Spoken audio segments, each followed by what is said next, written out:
یکی از چیزهایی که خیلی تو آکواریوم‌های گیاهی روی مخه و اذیت میکنه وجود جلبک.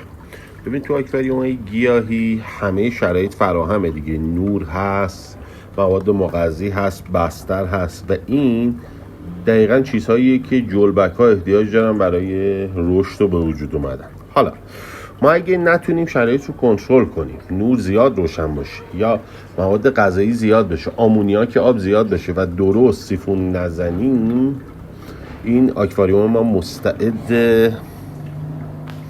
جلبک میشه. حالا انواع مختلف داره. اگر آکواریومتون، چه حالا آکواریوم گیاهی چه آکواریوم معمولی، دچار جلبک شد، میتونید از ضد جلبک ها استفاده کنید. یه محصول فوق العاده است از برند آلیتا.